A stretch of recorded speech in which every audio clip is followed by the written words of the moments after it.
If you're listening to this, you already know the name. The Beatles, John, Paul, George, and Ringo. But this deep dive, it's not just about nostalgia, is it? Our mission here is really to tackle something, well, more interesting, I think, more relevant today. Why do they still feel like such a foundational, magnetic cultural force decades after they stopped recording together? Why are they still shaping art, shaping commerce in a world that looks totally different from the 1960s? That's exactly it. That's the core tension we're digging into. The analysis we've looked at, it doesn't just frame them as, a great band from the past. It sees them as this enduring blueprint. The phrase used is the very DNA of contemporary art and celebrity. Wow, the DNA, that's quite a claim. Yeah, it is. But the idea is they didn't just write classic songs. They actually set the rules. Yeah. For the creative game, sure, but also the commercial game. Rules we're all still playing by right now. Yeah. So we're looking at this legacy through, well, a few lenses. Mm-hmm. Your musical innovation, definitely, but also the powerful symbolism, the archetypes they became, and how they pioneered transformations in the industry itself. Okay, that's huge. It's an immense legacy. So where do you even begin? If you want to understand something that massive, it feels a bit overwhelming. Yeah, it can be. I think we have to start with the thing that keeps pulling new generations in. And that's the music itself. Right. The timelessness of those records, that's the way in. And then their capacity for just relentless creative change. That's what really secures their place in history. Okay, let's unpack that. The music. What always stuns me is just the sheer speed of their innovation. I mean, think about it. They went from I Want to Hold Your Hand in '63, simple, charming, almost, innocent pop, Yeah, Choose Anything. to Skillet Pepper just 4 years later, Yeah. which is this incredibly complex, psychedelic, revolutionary soundscape. That jump, that acceleration, it feels almost impossible today. It really does. And it wasn't just songwriting genius, though. Obviously, that was there in spades. It was also a technical revolution, a big shift in mindset, really, that happened around 1966. And you absolutely have to include George Martin here, their producer. Oh, absolutely. The fifth Beatle to many. Right. They fundamentally changed how recorded music was even thought about. They stopped just, capturing a performance in the studio. They started treating the studio itself as an instrument. Yeah. Like a creative laboratory, full of possibilities for manipulation. Okay, let's get specific on that. The manipulation. We hear about technical innovations, but what did they actually pioneer, or at least popularize, that we still hear the echoes of today? Oh, the list is huge, honestly. But let's pick a couple of key ones. Yeah. Automatic double tracking ADT. That's a big one. See, back then, if you wanted a vocal to sound thicker, richer, you'd have the singer sing the exact same part twice, which is frankly tedious. Right, and hard to get perfect. Exactly. ADT was this ingenious way to instantly create a duplicate, slightly delayed audio track. It thickened the sound electronically.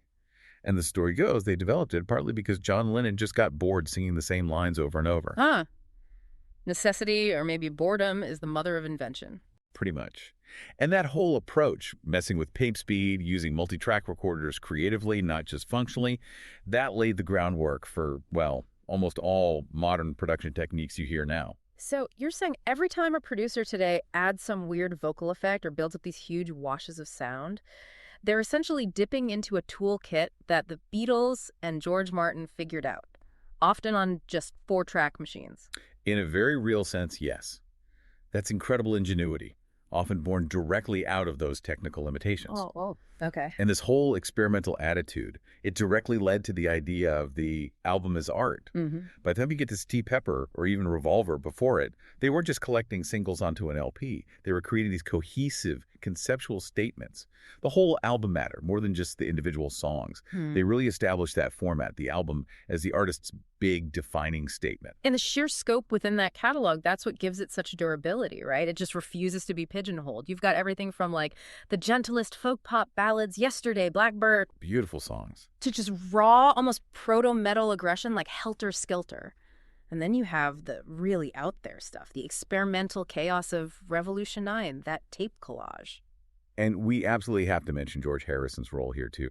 His deep dive into Indian classical music was critical. When he brought in the sitar, the tabla, the ideas of Indian raga, it wasn't just adding some exotic flavor. Yeah, it felt deeper than that. It really expanded the whole harmonic language of Western pop. Pop was mostly stuck in standard major and minor keys. Raga introduced modal sounds, different scales, different ways of building melodies and tension. It really helped open the door for Western pop to absorb sounds from all over the globe. That depth certainly gives the music a timeless feel. It doesn't just sound like the 60s. Mm. But you mentioned their relevance is active, not just historical. How do we actually see that? How do we quantify it now? Well, you look at a couple of things. Active listening, for one, and direct influence, sometimes in surprising places. I mean, the obvious rock and pop lineage is there. You hear it in bands like Oasis, Blur, Foo Fighters, countless others. Sure, that makes sense. But the research suggests that even very contemporary pop writers, people like Billie Eilish and her brother Phineas, they didn't just listen to the Beatles, they actively studied the Lennon-McCartney songwriting craft. They apparently dissected the structures, the efficiency, the way melodies worked in those songs. It's still like required reading if you want to write hits. That's fascinating. The technical craft endures. But, it's maybe harder to picture direct influence from a 60s band filtering into something like modern hip-hop or R&B. Isn't the sound world just too different? You'd think so, maybe. But influence travels through melody and emotion, not just production styles. Think about Frank Ocean. He's one of the most innovative, respected artists working today, right? On his track, White Ferrari, from the Blonde album, he directly samples the melody and the feel of McCartney's Here, There, and Everywhere. It's woven right in there. That choice connects the sort of emotional core of that 1966 ballad straight into this very modern, introspective R&B landscape. Yeah. It gives this timeless, recognizable feeling to an otherwise really forward-thinking track. Wow, I didn't realize that specific connection. That's a powerful example. And then there's the commercial side, the sheer numbers. Right. The data is undeniable. The Beatles generate billions of streams still, Yeah. decades after they broke up. And that's not just, the baby boomer generation reliving their youth. No, billions of streams means something else is happening. Exactly. It confirms that new, younger generations people growing up in a completely different playlist-driven world are actively choosing to listen. They're discovering it for themselves on their own terms. Okay, so the music hooks them. They're actively listening. Which brings us neatly to the other huge piece of their enduring power. The symbolism, the power of their personalities. The archetypes they established are almost as important in some ways as the music itself. Ah, yes. The sort of core engine of the whole Beatle phenomenon, that duality of genius, Lennon and McCartney. They really became the prototype, didn't they, for almost every big creative partnership that came after. Their tension was their strength in many ways. You had John Lennon, the rebel, the visionary. He became this icon of counterculture, the artist challenging the status quo, asking big questions. His image, the round glasses, the activism, it's still shorthand for that kind of idealism.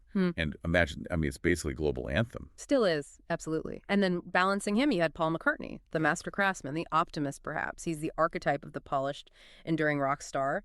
And what keeps him so relevant now is that he's still out there. Right.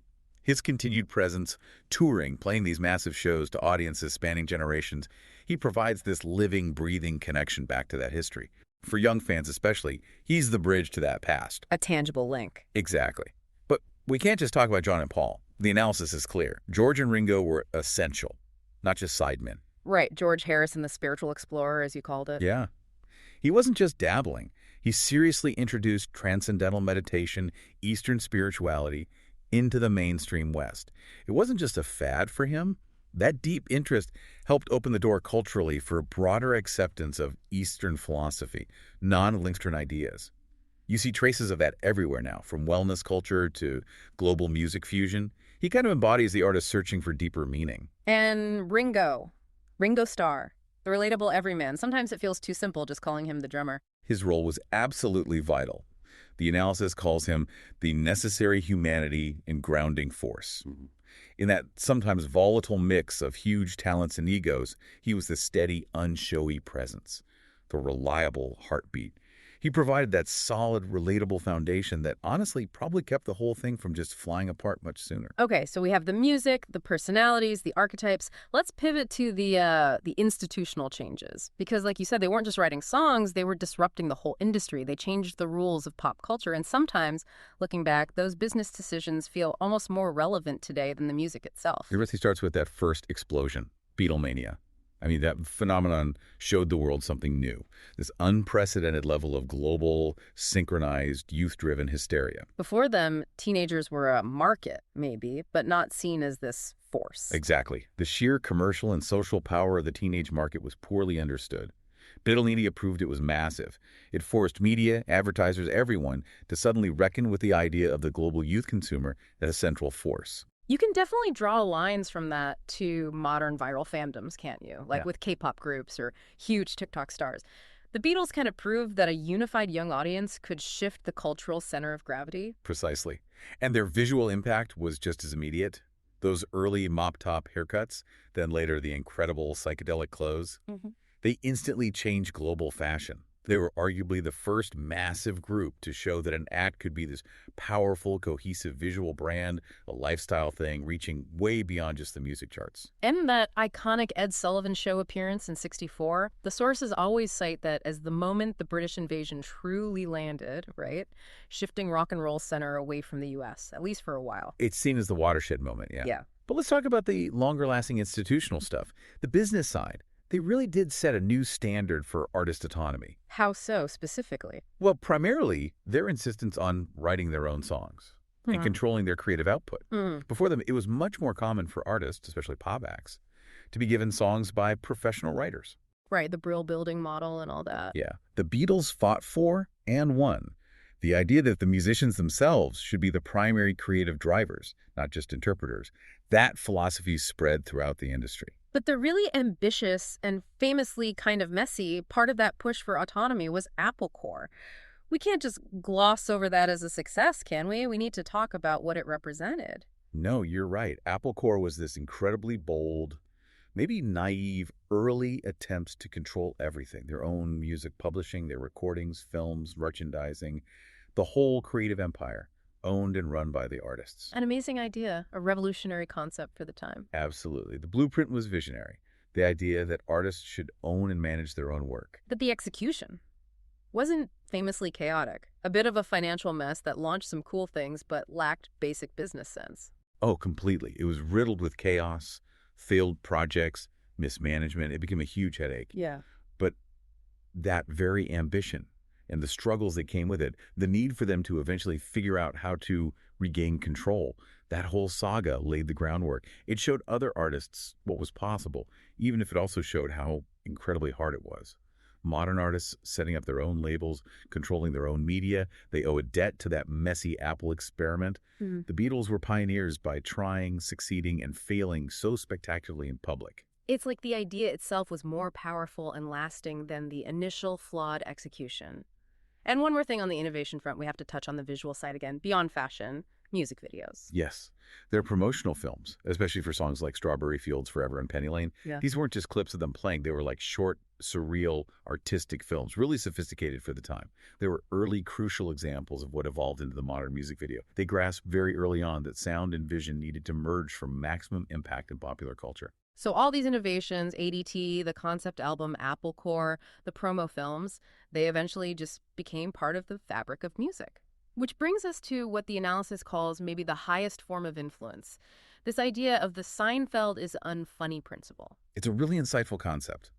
The principle basically says that a key sign of how truly groundbreaking something was, whether it's Seinfeld's type of humor or the Beatles' musical language, is when its innovations become so standard, so woven into everything that comes after, that new generations encounter them and just think, well, yeah, that's just how things are. They don't even recognize it as an innovation anymore. So, like, someone listening to a modern pop song today hears layered vocals, maybe some weird tape effects, unusual chord changes, and they just assume that's normal, that's just how music sounds, without realizing the Beatles were basically inventing that stuff on primitive gear 60 years ago. Exactly that. Their breakthroughs are so deeply embedded now in our shared artistic vocabulary that the original genius gets a bit hidden. Simply because it was so successful, so widely adopted. They literally changed the language of pop music. And it's a story that keeps getting refreshed, doesn't it? Whether it's the buzz around the final song, Now and Then in 2023, using AI to isolate John's old vocal, or Peter Jackson's incredible Get Back documentary, giving us this unprecedented look inside their process. Their history and their music are constantly being re-examined, rediscovered, presented to new audiences with fresh eyes and ears. Which absolutely ensures their relevance is secure, probably for a very long time to come. To sum it up, really, their music is like the Rosetta Stone of rock and pop, as the analysis puts it. You needed to decipher everything else. Their personalities became the archetypes for modern celebrity. Their business struggles paved the way for artist autonomy. They're not just history. They are effectively the literary canon of popular music. Required study if you want to understand the form. That feels like a definitive take. As long as new artists are trying to write that perfect, simple 3-minute pop song. Or at the other end, trying to create some complex, layered, genre-bending masterpiece, they're almost inevitably going to find themselves going back to the Beatles, consciously or not, to see how it's done. They absolutely remain the benchmark. So here's a final thought for you, our listener, to maybe chew on after this discussion. We talked about that powerful mix the Beatles had. The personalities, the constant innovation, the drive for business control. Thinking about the music scene right now, who today? Which contemporary artist, or maybe even a collective, who do you think might be using those same kinds of foundational principles, innovation, persona, control, to lay the groundwork for achieving that same kind of lasting, maybe even 100-year cultural relevance? Something to think about as you maybe go listen to some Beatles tracks with fresh ears.